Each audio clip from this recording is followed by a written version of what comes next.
Olá, meus amigos, sejam todos muito bem-vindos ao nosso canal. O julgamento de Felipe Martins já começou e o que estamos acompanhando é uma verdadeira aberração jurídica, nesse momento.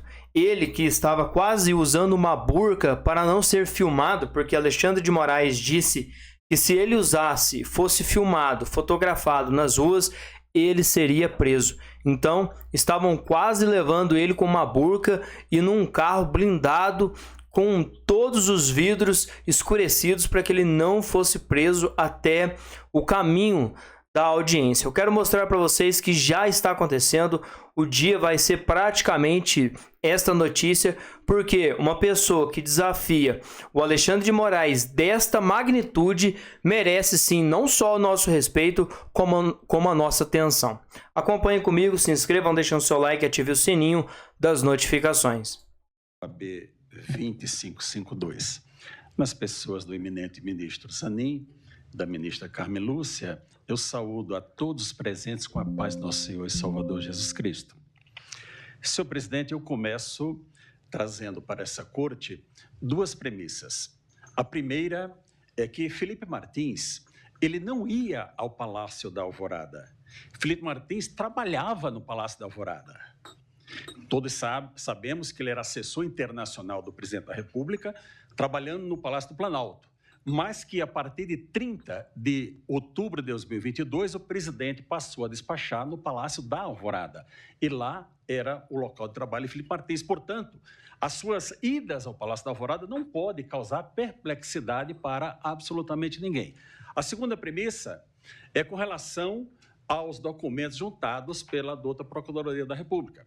Um referente ao que foi encontrado na casa do ministro Onyx Torres, que o senhor advogado já bem esclareceu aqui, que era um documento público de muito antes das eleições, ministra Carmen, e que lá tem 3 digitais, do próprio Onyx Torres, do policial federal e do seu advogado. Então, Felipe Martins não tem qualquer relação com aquele documento.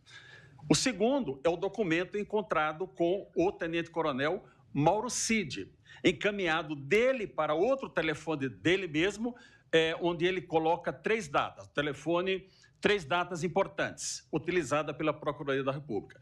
O colega falou de 5 datas, mas aqui na denúncia o que tem de relevante são 3 datas. Dia 6, dia 18 de novembro, dia 6 de dezembro e dia 7 de dezembro. E nessa reunião do 7 de dezembro é a reunião que aparece o nosso herói da vez, que é o senhor general Freire Gomes. Eu estou aqui com o depoimento integral do general Freire Gomes, que ele diz o seguinte, que estavam presentes o depoente, o então ministro da Defesa, general Paulo Sérgio, o então comandante da Marinha, Garnier, e possivelmente, o então assessor para assuntos internacionais, Felipe Martins, que na reunião o assessor leu os considerandos, que seriam os fundamentos jurídicos da referida minuta de decreto. Prossegue o delegado. Neste momento, foi apresentado ao declarante, ao general, o documento indicado no material apreendido em poder do investigado Mauro Cid, que decretava no final o estado de sítio e ato contínuo a operação da lei e da ordem, e transcreve integralmente aquele documento tido, senhor ministro, foi como a minuta de golpe. Pois bem, após transcrever todo o depoimento, o delegado volta. Indagado e apresentado neste momento ao depoente, que foi apresentado na reunião dia 7, respondeu que sim. Na referida reunião, possivelmente, Felipe Martins leu o referido documento, o referido conteúdo aos presentes e depois se retirou do local, ficando apenas os militares, o então ministro da Defesa e o então presidente da República, Jair Messias Bolsonaro. Eu volto ao documento mencionado. Senhora ministra Carmen Lúcia, senhor ministro relator. Ele foi encaminhado em 2 terminais, o 4085 final e o 3302, no dia 28 de 11 de 2022, às 23 horas e 39 minutos. Ali era o documento encontrado no telefone de Mauro Cid. Não existe nestes autos uma única mensagem de Felipe Martins para qualquer pessoa. Vossa Excelência poderá, a acusação poderá argumentar, não, a Polícia Federal não foi capaz de quebrar o sigilo do telefone do Felipe. Ok, mas Mauro Cid entregou, seu ministro relator, os seus 2 celulares, todos os seus documentos, e ali não tem uma única mensagem de Mauro Cid para Felipe Martins, ou de Felipe Martins para Mauro Cid. Não tem WhatsApp, não tem e-mail, não tem absolutamente nada. Mauro Cid foi ouvido 9 vezes, que está nos autos, foi citado pelo ministro Fux, mas foram 11. Mas também neste Supremo Tribunal Federal foi ouvido 3 vezes. 2 vezes pelos juízes instrutores e uma pelo próprio ministro relator. Mas ninguém teve a curiosidade de perguntar para o Mauro Cid, como você tem essa informação, esses considerandos ditos pelo general Freire Gomes, em seu telefone? De onde você retirou esses considerandos?